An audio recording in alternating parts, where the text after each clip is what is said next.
Namaste, मेरो नाम Anuska Shrestha, Miss Nepal World 2019. अहिले केही शब्द भन्नुपर्दाखेरि मिस नेपालको ताज हामी पाँचैजनाको लागि मेरो विचारमा दुई पक्ष रहेको छ, टु फोल्ड्स, एउटा of representation in the international pageant र अर्को of role modeling, not just for Nepalese living in Nepal but all over the world because हामी आजकल जता पनि छौँ. So यो दुवै roles लागि of representation and of role modeling लाई सँगसँगै to the best of our abilities अघि बढाउनेछौँ भन्न चाहन्छु र यसको लागि of course मिडियाको सपोर्ट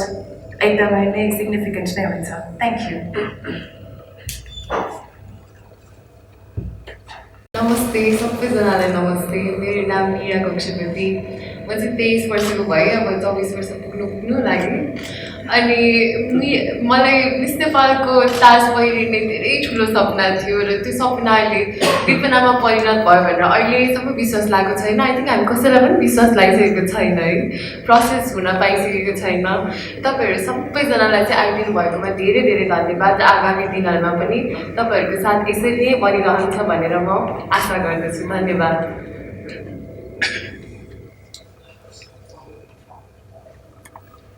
मलाई के लाग्छ भने हामी नेपालीहरू चाहिँ अवेर नै छैनौँ कि हामी नेपालीहरू चाहिँ एकदमै prone, Nepal is very prone to climate change भनिन्छ. तर अब हामी हिमालयन रिजन भएकोले नि हिमालयन रिजनमा बसेको मान्छेहरू उहाँहरू अवेर हुनुहुँदैन. एडप्टेसन चाहिँ एकदमै इम्पोर्टेन्ट पनि छ जस्तो लाग्छ किनभने ग्लोबल वार्मिङ त स्टार्ट भइसक्यो. किनभने अब हामीले रिड्युस एन्डभन्दा पनि रिड्युसको मेन्टेन गर्नलाई एकदमै प्रायोरिटी दिनुपर्ने हुन्छ र हिमालयन रिजनमा बस्नु भएको मान्छेहरू उहाँहरूलाई हामीले अवेर गराउनु पर्ने हुन्छ. र मेरो त्यसमा मेरो आफ्नो जिम्मेवारी चाहिँ के छ भने मैले फर्स्ट अफ अल त हाम्रो सोसियल मिडियाबाटै अवेर गराउने एकदमै मेरो भोइस चाहिँ एकजनाले मात्र होइन, दुईजनाले मात्र होइन, अन्त हजारौँ 2000 मान्छेले सुनिदिनुहुन्छ. सो मैले अवेर गराउन चाहिँ मेरो अब मिस अर्थ भएको एउटा रेस्पोन्सिबिलिटी. अहिले इको भिडियोबाट पनि मेरो एकदमै धेरै भोइस पनि उहाँले सुनिदिनुहुन्छ होला. अहिलेको भिडियोको लागि चाहिँ अहिलेदेखि नै प्लान चाहिँ भइसकेको छैन. उहाँहरूले थिम दिनुहुन्छ, त्यसपछि मेरो त्यो एउटा रेस्पोन्सिबिलिटी आउँछ. तर अहिले मैले जे गर्न सक्छु मैले अपडेट गराउन सक्छु, अहिले के भइरहेको छ भनेर अपडेट गराउन सक्छु. अहिलेको लागि चाहिँ मेरो त्यति नै हो जस्तो लाग्छ मेरो अहिले जिम्मेवारी चाहिँ. हजुर. यसमा चाहिँ इन्टरनेसनल नाम कसरी यसलाई कसरी अलिक थोरै इलेबोरेट गरिदिनुहोस् न. इन्टरनेसनली कसरी आफूलाई रिप्रेजेन्ट गर्ने चाहन्छ, त्यहाँ धेरै ब्रान्ड हुन्छ, प्लान हुन्छ, अनि भिडियो पर्पजको ब्रान्ड हुन्छ, टाइटल शुभकामना छ होइन, त्यो कसरी गर्नुहुन्छ त्यो पार्टबाट दोस्रो भनेको रोल मोडलिङ भने चाहिँ के हो, हामीले कसरी अन्डरस्ट्यान्ड गर्ने. मेरो अन्डरस्ट्यान्डिङ मेरो मिस नेपाल आउनुको कारणहरू पहिला आफूलाई क्लियर हुनु पर्थ्यो कि म किन मिस नेपाल जान्छु, मिस नेपाल के हो मेरो लागि भन्दाखेरि चाहिँ मैले सोच्दा this is what it came down to for me. Representation पक्कै पनि हाम्रो फर्स्ट फोकस हुँदैछ इन्टरनेसनल प्याजेन्टको लागि कसरी रिप्रेजेन्ट गर्ने भनेर सोच्नु भनेदेखि हाम्रो 5वटा टाइटलको डिफ्रेन्ट रिक्वायरमेन्ट्स छ, डिफ्रेन्ट प्रिपरेसन हुने छ. जस्तो मेरो लागि यदि beauty with the purpose center हुनेछ भने सायद कसैको लागि स्टेज प्रेजेन्स सेन्टर हुने होला. त्यो भन्दैमा हामीले ब्युटी विथ द पर्पज मात्रै फोकस गरेर अरूमा नगर्ने होइन, तर हाम्रो प्रायोरिटाइजेसन फरक हुनसक्छ. त्यसको लागि प्रिपरेसनको लागि चाहिँ फर्स्ट भनेको टिमसँग बसेर काम गर्ने नै हुन्छ. That team will of course include the Hidden Treasure family and our past winners to discuss and decide अब के गर्नु पर्यो. 6-7 महिनाको अवधिमा हामीले एउटा यस्तो स्ट्रङ गेम प्लान बनाउनुपर्छ र त्यो एउटा टिमले नै अगाडि लान सक्छ. सो त्यो प्रिपरेसन चाहिँ को बेसिस टिमवर्क र प्लानिङ हुन्छ. के कसो भनेर अहिलेसम्म हामी बसिसकेका छैनौँ, तर बसिसकेपछि definitely will keep you in the loop. जहाँसम्म रोल मोडलिङ भनेको के हो भन्दाखेरि चाहिँ I'm sure the word itself is self explanatory कि हामीले बोलीले मात्र होइन, बोलीलाई व्यवहारमा उतारेर मात्र हामी विकासको कुरा गर्छौँ होइन, त्यो एकदमै राम्रो कुरा हो. तर बोली, बानी र व्यवहारको ब्यालेन्सले नै विकासतर्फ लान सक्छ भनेर चाहिँ हामीले यो रोल मोडलिङको कुरा गर्दाखेरि not only as a citizen but as a young member of the society and just as a global citizen, we have different roles. So the things that we preach, हामीले जे चिज बोल्छौँ त्यो चिज आफै व्यवहारमा उतार्दै रोल मोडलिङ गर्छौँ भनेर that is the plan I hope I answered your question Miss Earth जुलाई चाहिँ नसोध्छ Just adding on to that question, सौन्दर्य प्रतियोगिता भनेर भन्छौँ हामी ब्युटी प्याजेन्ट तर मिस नेपालको उल्था त सायद नेपालको सुन्दरीहरू सुश्री हुन्छ नि त होइन मिस भनेको त सुश्री हो नि त सो मलाई यो मिस नेपाललाई सौन्दर्य भनेकोमा नै अलिकति सुन्दर हुने होइन असल सिटिजन हुने हो नि त मिसको उल्था त सुन्दर होइन नि त सुश्री हो नि त त्यो जस्तो लाग्छ र अघि मैले भने त्यो दुई पक्ष रोलको of representation and role modelling यो क्राइटेरियालाई चाहिँ म त्यसरी हेर्छु हो रोल मोडल मात्र हेर्ने भनेदेखि हाइट पनि जे भए पनि हुन्छ फिजिकल एपियरेन्स जस्तो भए पनि हुन्छ तर the reason Miss Nepal is valued as it is because of the international representation त्यो हामीले एउटा छुट्याउन मिल्ने कुरा होइन it has the value that it does because of that international representation and to be a part of that international representation there are few rules that we need to abide by Miss Nepal अथवा Hidden ट्रेजरले कहिले पनि भनेको छैन कि women empowerment अथवा एउटा empowered वुमेनको definition Miss Nepal हो भनेको छैन Miss Nepal is a platform that empowers women भनेको छ there is a difference so that is what I have to say about physical appearance that we need to understand that there is two roles of representation and role modelling र के क्राइटेरियाको लागि कता हामीले खोजेको हो अथवा उहाँहरूले खोज्नु भएको हो भन्ने कुरा चाहिँ इम्पोर्टेन्ट छ याद गर्न र जहाँसम्म दाँत नमिलेको कुरा भन्नुभयो भने हाम्रो I think our dentist would agree that all of us require work. If you look at all 25 contestants, हामी 25 जना हेऱ्यौँ भनेदेखि हाम्रो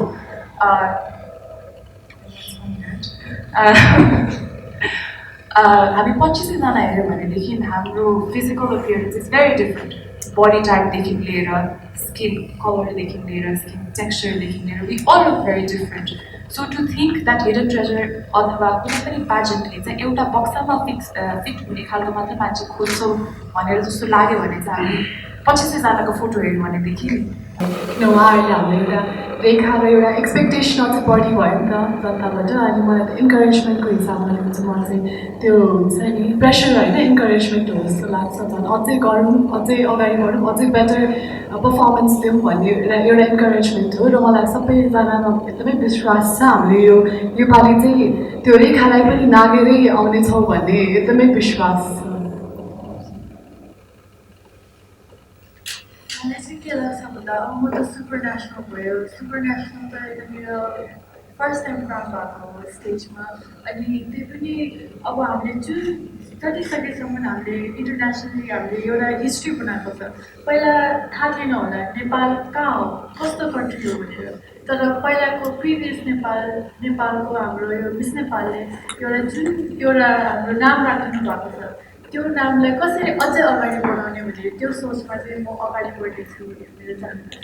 बनाउनुभयो मिस नेपाल वर्ल्ड किन मिस नेपालको टाइटल तपाईँको लागि अस्ट्रेलियाको लागि म अस्ट्रेलियामा सेटल हुने प्लानमा थिएँ भनेर चाहिँ आफ्नै काममा हजुर हजुर किनभने मान्छेलाई जहिले पनि कि अस्ट्रेलिया जाउँ कि युरोपियन कन्ट्री जाउँ कि युएसए गएर सेटल गर्नु भन्ने भइरहेको छ तपाईँ त्यही तयारीमा हुनुहुन्थ्यो होइन त्यो त्यहाँ काम गर्दै हुनुहुन्थ्यो कमब्याक हुनुभयो मिस नेपाल वर्ल्डको टाइटल यदि नजितेको भयो के हुन्थ्यो तपाईँको लागि मिस नेपालको टाइटल नजितेको भए आई वाज भेरी प्रिपेयर्ड किनभने प्यासन र प्र्याक्टिकलिटीको ब्यालेन्स चाहिँ हुनुपर्छ जस्तो लाग्छ मलाई त्यो चाहिँ अस्ट्रेलियाले सिकाएको हुँदै भन्छु चाहिने ठाउँमा क्रेडिट दिन्छु मलाई नेपालले थुप्रै कुरा सिकाएको छ तर गरेको कुरालाई होला म भन्न सिक्नुपर्छ मलाई अस्ट्रेलियाले त्यो सिकाएको छ to be practical Miss Nepal नजितेको भए म आफू जे पर्पजको लागि यहाँ आएको थिएँ किन मिस नेपाल आएँ भन्दाखेरि यो प्रश्न मैले आफूलाई धेरै पटक सोधेँ किनभने एउटा राम्रो जहिले हाम्रो करियरलाई पज मात्र एउटा स्टप गरेर आउनलाई एउटा केही ठुलै अपिलिङ फ्याक्टर त हुनै पर्थ्यो म आफू कमर्स ब्याकग्राउन्डको स्टुडेन्ट र म कर्पोरेट लाइफमा पनि रमाउने मान्छे हो मलाई बोर्ड रुम्स देखेपछि मलाई थ्रिल आउँछ that is but I think I thrive म्यानेजमेन्टतर्फ तर एकातिर चाहिँ मलाई कम्युनिटीमा इम्प्याक्ट पार्दा नै आफ्नो रियल सेटिस्फ्याक्सन आएको जस्तो भयो अब यो सुन्दाखेरि त त्यो दुईतर्फी कुरा जस्तो लाग्छ एकातिर कर्पोरेट म्यानेजमेन्ट र अर्कोतिर सोसल वर्क यसलाई कसरी कम्बाइन गर्ने भन्दाखेरि चाहिँ 2019मा मैले एउटा इन्टर्नसिप गर्ने मौका पाएको थिएँ I was probably the first Nepali जो चाहिँ त्यसरी इन्टर्न गर्न पाएको थिएँ 3 मन्थ्सको लागि I work at the Vatican City र हामीले चाहिँ कस्तो प्रोजेक्टमा काम गर्थ्यौँ भनेदेखि मेकिङ स्योर कि च्यारिटीको लागि आएको पैसा च्यारिटीको लागि गइरहेको छ सो त्यतिखेरसम्म जुन चाहिँ एउटा न्यारो माइन्डेड एस्पेक्ट थियो नि कि कम्युनिटी सर्भिस भनेको एउटा हो बिजनेस अथवा म्यानेजमेन्ट भनेको अर्को हो त्यो एउटा प्रोजेक्टले चाहिँ के सिकायो भनेदेखि मलाई मैले आफ्नो टेक्निकल एबिलिटिज आफ्नो पढाइ सम्बन्धी कुरा युज गरेर पनि पोजिटिभ इम्प्याक्ट क्रिएट गर्न सक्छु त्यो बुझाइ आयो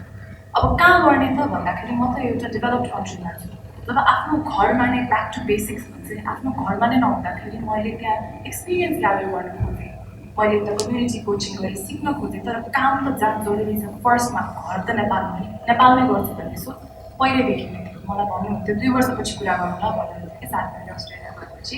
मैले जब म फर्कन्छु भन्थेँ 2 वर्षपछि कुरा गरेँ त्यही नै छ त्यसपछि 2 वर्ष कुरा गरेँ त्यही नै छ सो अब नेपालमा के गर्ने भन्दाखेरि मैले एक्लै पनि ट्राई गरेको हो जब 2015 को अर्थक्वेक पछि म जुनमा आउँदाखेरि मैले आफ्नो जुन चाहिँ आइडियाज अथवा प्यासन थियो एक्लैले मैले थालेर गर्न खोजेको मैले के रियलाइज गरेँ भनेदेखि टिम कतिको इम्पोर्टेन्ट छ र टिमको इम्प्याक्ट के हुनसक्छ भनेर थाहा पाएपछि मैले टिमसँगै काम गर्नुपर्छ भन्ने कुरा बुझेँ र काम गर्नको लागि नेपाल जस्तो देशमा मिस नेपालीमा यस्तो क्रेडिबल टाइटल त्यसको भ्यालु मैले बुझेँ जुन कम्युनिटिजमा हामी इम्प्याक्ट पार्छौँ भनेर सोच्छौँ त्यो कम्युनिटीको मान्छेले मिस नेपाललाई कुन रेस्पेक्ट र कुन क्रेडिबिलिटी दिनेछ भनेर मैले बुझेँ त्यो सबै कुरा बुझेर चाहिँ अहिलेको टाइम हेरेर सिचुएसन हेरेर participating is the best option जस्तो लाग्यो that is the reason why I participated and go back on the question 2019 लाई कति प्रेसर छ त्यो लेभलमा हजुरले भनेको एकदम ठिक थियो र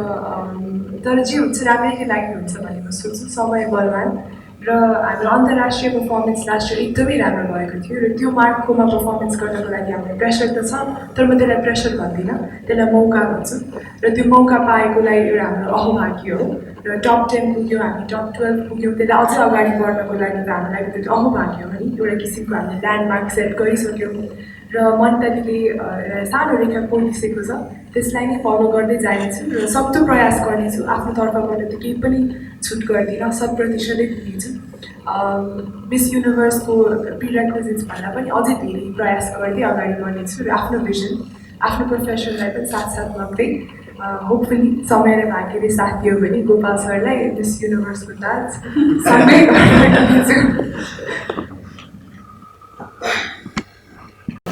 कति कुद्नु छ मलाई 50 मिटरको रेस हो 100 मिटरको रेस हो कि 4 ल्याप्स हो भने मैले स्ट्यामिनामा ध्यान दिनु पऱ्यो इनिसियल स्पिडमा होइन so understanding the requirements very well and giving my 100% according to this requirements because स्रोत साधन एकदम लिमिटेड हुन्छ हामीसँग र त्यो स्रोत साधनमा आफ्नो लिमिट पनि पर्छ दिनमा 24 घन्टा हुन्छ मैले केसमा फोकस गर्ने कसरी फोकस गर्ने really understanding what it takes to make a mark र त्यही अनुसार आफ्नो एफर्ट राम्ररी रिक्वायर्ड क्राइटेरियामा दिने टिमवर्क र प्लानिङलाई बेसिस बनाएर द्याट इज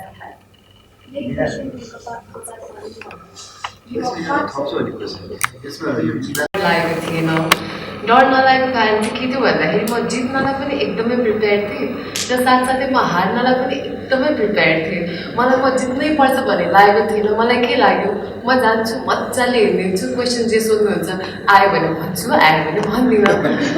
सो त्यो जुन मेरो एटिट्युड थियो त्यसले गर्दा चाहिँ म आनन्दले स्ट्रेस नभइकन मेरो प्रिन्सिपलको मेरो जर्नी सिद्धि र म यही एटिट्युड लिएर म मिस इन्टरनेसनलमा जानेछु मलाई थाहा छ धेरै कुरामा काम गर्नुपर्छ मेरो सबै कुरा थाहा छ मलाई आफ्नो बारेमा चाहिँ आफूले आफूलाई चिनेको मान्छे जस्तो लाग्छ धेरै इन्टेलिजेन्ट चाहिँ म छुइनँ एकदम अनुष्का प्रदीप्ताहरूसँग एकदम सिक्नुपर्छ त्यो कुरा चाहिँ आफूलाई चाहिँ एकदमै चिनेको छु मैले र सबै कुराहरूमा इम्प्रुभमेन्ट गरेर म आफ्नो 100% दिनेछु उता जापानमा गएर र जित्ने र नजित्ने मेरो ड्याडीले एकदम भन्नुहुन्थ्यो कि एउटा काम गर फल नसोच यही हो गीताको ज्ञान भनेर भन्नुहुन्थ्यो सो म चाहिँ यही एटिट्युडका साथ जानेछु